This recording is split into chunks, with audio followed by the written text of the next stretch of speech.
Hello guys, so I'm going to do a reading. Welcome to my channel. This is a general love reading with you and your person's reading. So you and your person's reading. So here is you here and this is your person here. So titignan na natin kung magkapareho ba kayong nararamdaman, pareho ba kayong iniisip, plano, ano yung mga nililihim nyo sa isa't isa, ano yung gusto nyong sabihin sa isa't isa. And let's see. Let's find out. Let's find out kung ano yung magkatugma ba kayo or what. I'm going to mention zodiac sign here, okay? So takes what resonates and leave the rest. Hindi lahat maka-resonate sa reading na to. And this could be a vice versa, or this could also be this is a timeless reading actually. Kung kailan ninyo mapanood to, if naka-resonate kayo, then this is for you. So thank you for sa mga nag-aantay ng mga readings ko. Thank you for coming back, being here, watching this video. Sa mga new subscribers, thank you for subscribing my channel. Sa mga hindi pa nakapag-subscribe, please don't forget to subscribe my channel and tap that notification bell and get notified. So, let's start. You and your person's reading. Unahin natin yung energy ninyo.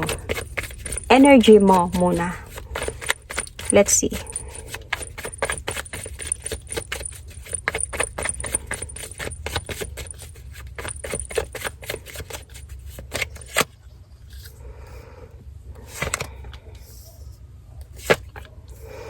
You might be Sagittarius. You might also be an Aquarius, Leo, Capricorn, Taurus. Okay, I can see that you wanted to decide towards changes this time. Yun yung energy mo. You really want a balanced connection, peaceful situation, relationship ba, pagsasama. You are thinking of a decision. Andito ka sa point of wanting to decide na talaga. Wanted to get ready to decide. You want a changes, great changes. It's either sa'yo to, we never know, or sa inyong dalawa ng person mo. Okay? Kasi hindi ka makapagpili ng decision dito eh. You have some options in terms of decision, pero nahirapan ka pang pumili. Siguro nahirapan ka pa dahil sa nasasaktan ka pa sa ngayon. You really want a new beginning though. Pero andun ka din sa point na you also want a new beginning for yourself. Decision, nakikita ko sa part mo dito. Thinking of a decision. So, tingnan natin sa person mo.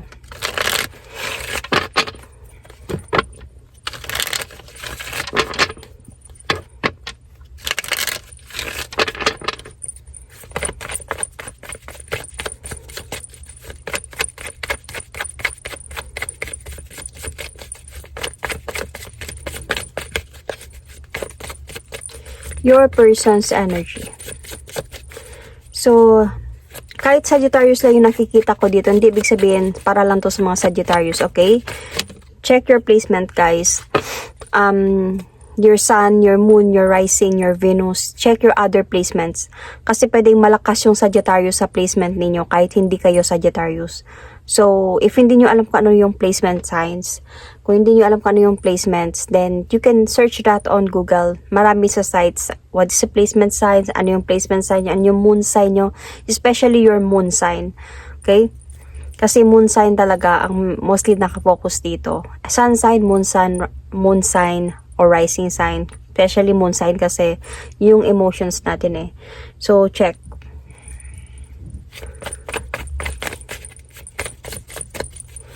Or yung other signs na sinabi ko kanina, okay?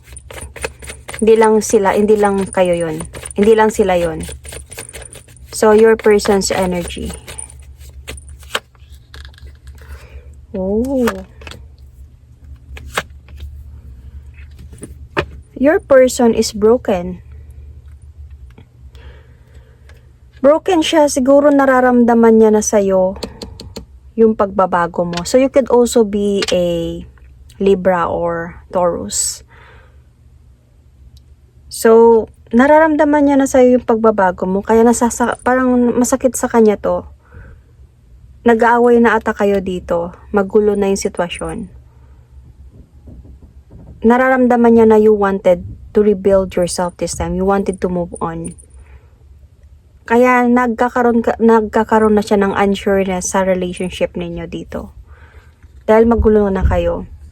Parang gusto kanyang kausapin, pero parang siguro andun kayo sa point ngayon ng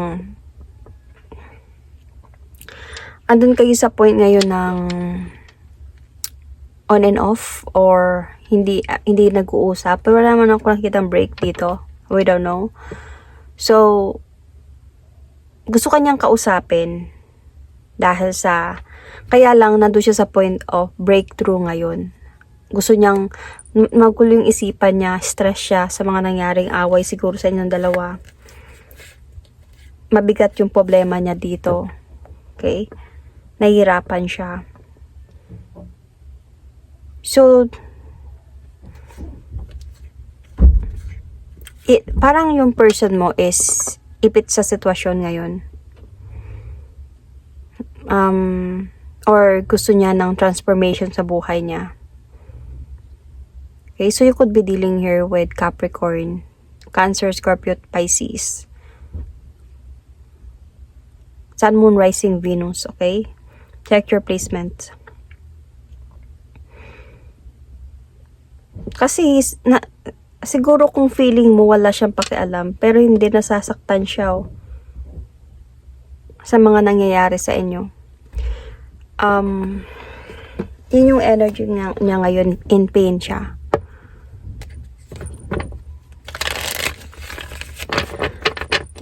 So, let's see.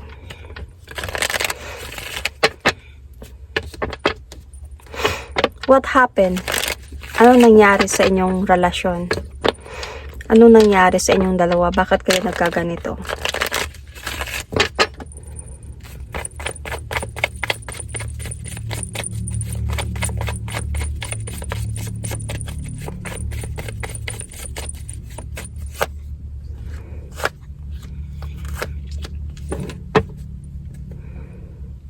Imbalance connection might be personality, incompatibilities. Baka may hadlang din. Responsibility sa part ng person mo. Could be. Responsibility niya. Humahadlang siguro sa relasyon ninyo. Might be ex or side ng ex niya. Something. Basta may hadlang sa part ng person mo. And isa din dito yung mga parang lies. It's either lies or mga things na hindi kiniklear sa'yo, hindi sinasabi sa'yo. Kumbaga, tinatanong mo siya and then hindi niya sinasagot sa'yo ng maayos. Hindi clear yung sagot niya. Minsan hindi niya sinasagot. Binabaliwala niya or ini-ignore niya. Or minsan, parang nilalagay niya sa ibang usapan or something like that. And doon kayo nag-aaway. Doon kayo parang hindi nagkakaintindihan kasi para sa'yo, hindi clear ang lahat. Ano ba talaga ang katotohanan? Ano ba talaga nararamdaman mo? Sino ba talaga? Or something like anything doon. Nasasakal siya. Doon kayo hindi nagkakaintindihan. So, nagiging imbalance yung relationship ninyo. And dahil doon, siguro may pagod na sa'yo sa mga ganitong sitwasyon. You don't feel like pinaprioritize ka niya something. You wanted the changes. You wanted to end the cycle, to have a changes in your life. So, parang easy-go-lucky. You feel that your person na parang ano siya, immature, easy-go-lucky. Hindi marunong tumigin sa problema ng relasyon. Parang come what may lang siya. Go on with the flow lang siya. Pero pagdating sa problema, hindi marunong mag-tackle about the problem. Tingnan, i-check, kausapin ka about sa problema. Parang mas gusto niyang umiwas kaysa sa pag-usapan yung problema. So magulo yung isipan nyo. Both ang nakikita ko dito. Cheating could be. But your person wanted to move forward towards with you though. Siguro past situation ang problem, ang ano ninyo dito. Ex could be something issue about past ng person mo. Sa mga plano ninyo, siguro ano sa point na may mga plano kayo, tapos hindi natutupad yung plano kasi may issue pa siya sa ex niya, something. Doon kayo hindi nagkakaintindihan. So, tignan natin.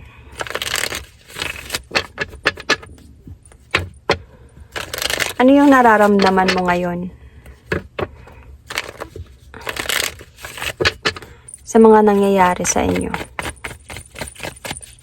So, you might be dealing with Capricorn, Aries, Sagittarius, Leo. You or your person.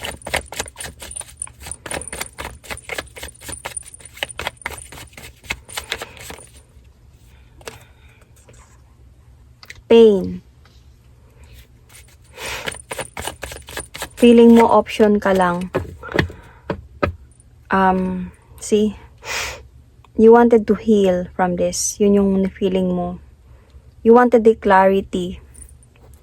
You wanted a, parang gusto mo ng clarity. Option lang ba ako? Ako ba yung pipiliin mo? Kasi nasasaktan ka talaga ngayon. Kasi feeling mo parang hindi ka pina-prioritize. Sobrang in pain to kasi you feel betrayed.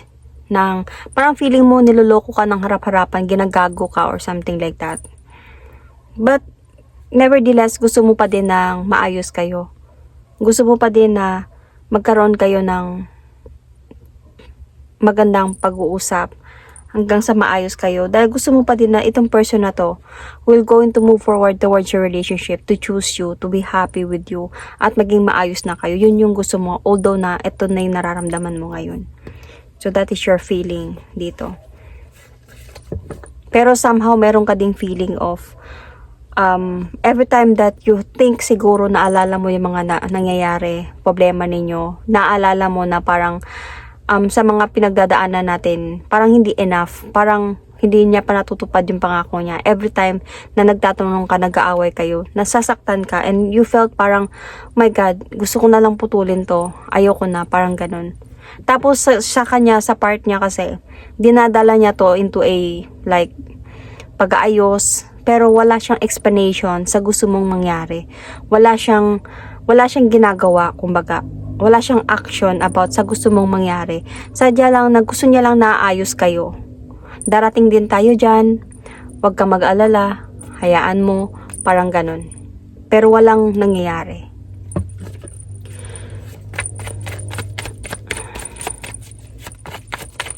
So, ano yung nararamdaman niya?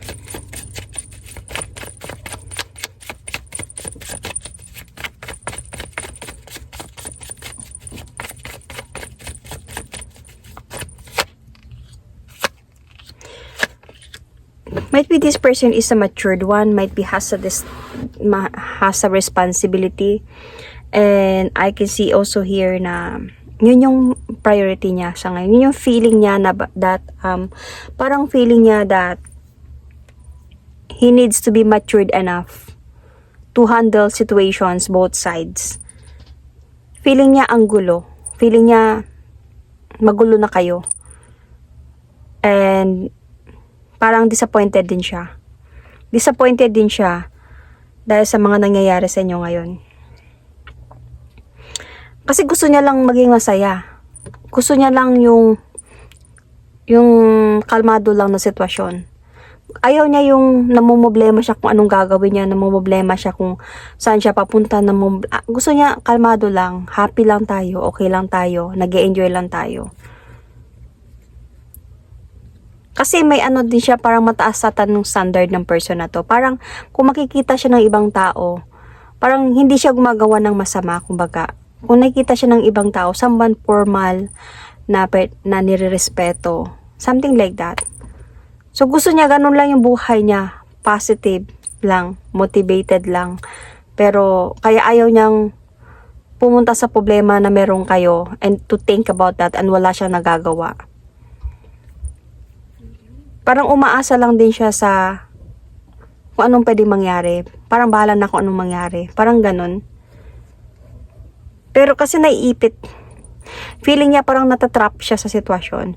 Feeling niya na naiipit siya. Kasi he wanted to offer you new beginning. Kaya nga, nung ganito kayo sitwasyon ninyo ngayon, nasasaktan siya eh. Ayaw niya din na parang magbabago ka sa kanya, something. Naiipit siya sa sitwasyon. Hindi siya nakakatulog sa gabi, honestly. Pero, hindi na niya na-appreciate yung mga nangyayari ngayon.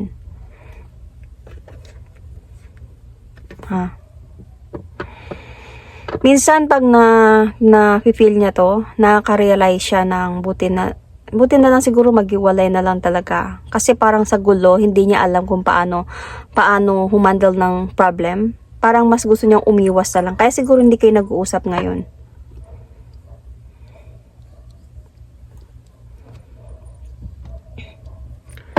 So, let's see.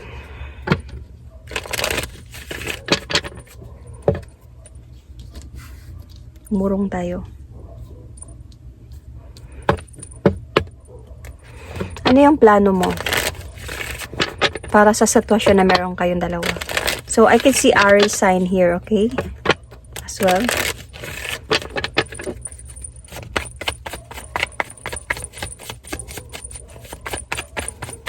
He love you, honestly. Gusto ka niya. Or mahal ka niya. Kasi, nakikita niya sa'yo na pwede kayo in the future. Siguro nahihirapan lang talaga siya sa issue ng past niya. Emperor and Empress. You and him. Parang feeling niya compatible kayo. Talaga. Pwedeng Libra and Aries. So, ito yung plano mo. Plano mo na sana parang gusto mong baguhin siya. Gusto mong magkaroon ng transition yung sitwasyon ninyo. Gusto mo talaga na even pakasalan siya. Gusto mo na mag-o-offer na siya sa'yo ng engagement. Kaya siguro, pinipilit mo na siya. Or, tinatanong mo na siya. Hindi man sa pinipilit siguro. Tinatanong mo na siya palagi. Dahil, siguro tumatagal na kayo and then walang nangyayari. So, this is your plan. You want to do something that your person will going to realize things na yung worth mo. Kaya, nandito ka sa point ng energy mo is yung decision. So, you wanted to decide to walk away, to have a changes in your life, to let him feel na you wanted to move on, you wanted to rebuild yourself. I wanted to focus on other things other than you. Hindi na ako magiging tulad before. Kasi gusto mong marirealize niya. Gusto mong i-chase ka niya na wag mong gawin yan, ayaw ko mawala ka, magbabago ako para sa'yo. But you are thinking, see, decision. Kaya mo ba yun? Carry mo ba? Or nagagathered ka pa ng information dito, or nagagathered ka pa ng kung ano man katotohanan ba, para may ebidensya ka siguro, para maipakita sa kanya kung sakali man, or andun ka sa point of nahirapan ka, naka-hold on ka pa din. Hindi ka sanay siguro na wala siya. Kasi, hindi mo na din na-appreciate yung nangyayari. Parang, nakaramdam ako sa energy ninyo, both side, pagod na. Parang, nakakapagod na yung sitwasyon. Pero lumalaban pa din. So, ano yung plano niya dito?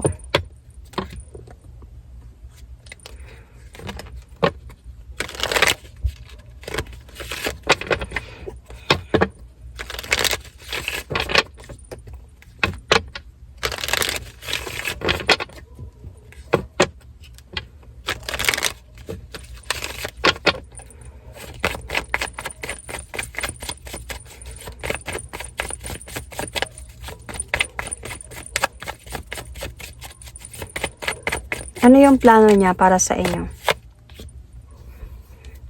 See? Mahal ka naman. See? Mahal ka niya. This person really wanted na to be with you.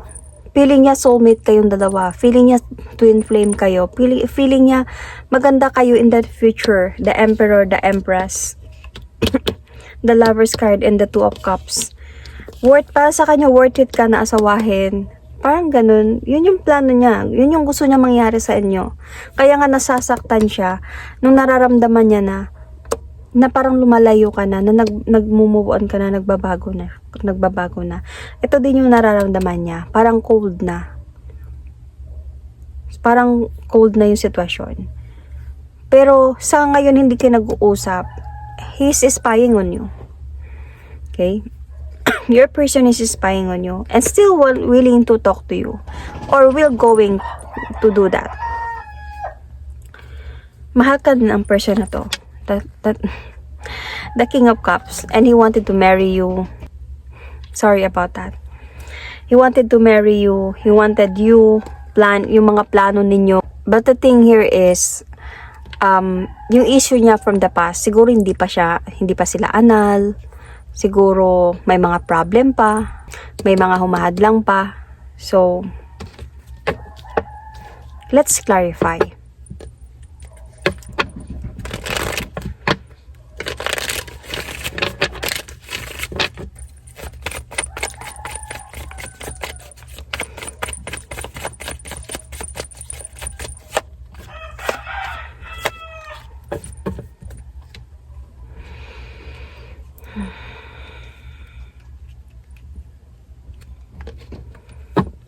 Ito yung hadlang.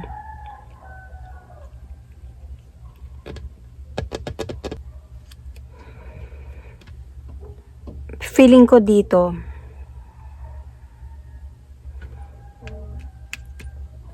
nagkakaayos sila ng ex niya. Or yung ex niya gusto makipag-ayos sa kanya.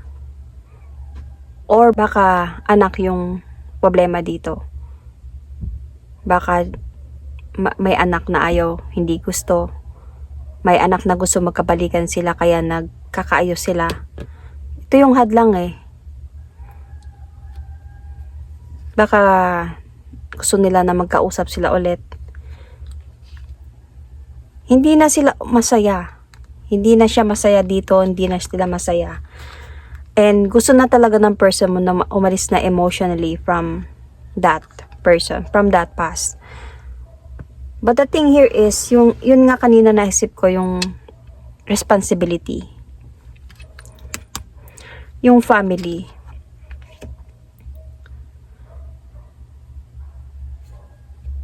So, dito siya nagkakaroon ng issue. Marriage. Parang nalulungkot siya. Siguro, might be because ito yung issue niya sa part niya. Nalulungkot siya na parang pagdating siguro sa mga responsibility niya, parang, or anak niya ba, na parang nahirapan siya mag-decide anong masasabi nila, anong mararamdaman nila kung sakali man, he will going to choose. So, yun yung nagiging hadlang. Feeling ko dito sa part mo, naintindihan mo naman yun. But the thing here is, naghihintay ka din. So, napapagod ka na. Nagkakaroon na kayo ng issue. Minsan, parang hindi ka nakakaramdam ng pinaprioritize ka. Minsan, nakakaramdam ka na option ka lang. So, let's see. Ano yung pwede maging outcome nito?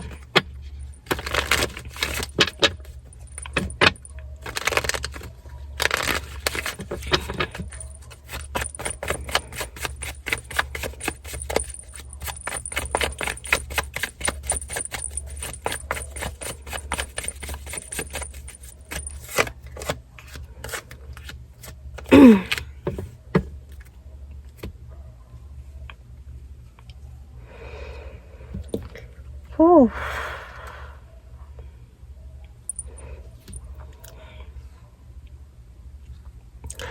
I can sense here that hindi lahat ng sinasabi ng person mo nalalaman mo. Hindi lahat sinishare niya sa'yo. Kaya nagtatanong ka parang nagwo-wonder ka dito. Hindi lahat. Kung alam mo yung about sa issue na to, past na to, hindi lahat alam mo. Kasi may clarity dito eh. May clarity kang malalaman dito. And because of this clarity, parang pag malalaman mo na to, baka bumabalik siya sa ex para sa mga anak niya. Baka nagiging nagkakaintindihan sila ulit para sa para walang masasaktan. So, magkakaroon to ng clarity sa'yo. You are going to wanted to choose the new beginning that you want from the very beginning of this reading. You want a changes. You want a changes for yourself. The freedom for yourself. To move forward and never look back. Because clear sa'yo lahat. Magkakaroon ng clarity sa'yo. Malalaman mo yung katotohanan dito. Not only, could be not because of this person. Might be this person will not going to tell you this. But because you are going to know this. You are going to gather the information. Without your person knowing. And then, dun ka sa point na, oh my God, you're cheating on me. Mag-gather ka, mag-i-spy ka dito, mag-i-stalk ka. Until somebody will going to tell you about this. Mako-confuse ka dito, honestly. And there could be a decision dito. Okay? Pwedeng yung decision dito is ending sa inyong dalawa. Hiwalayan. Hindi na kayo mag-uusap. Disappointments. You don't want to accept this person anymore. Dahil sa mga tinatago niya sa'yo. Dahil sa mga sakit na binigay niya sa'yo. Dahil sa mga sikreto na hindi mo nalaman. Na akala mo sinasabi sa'yo lahat.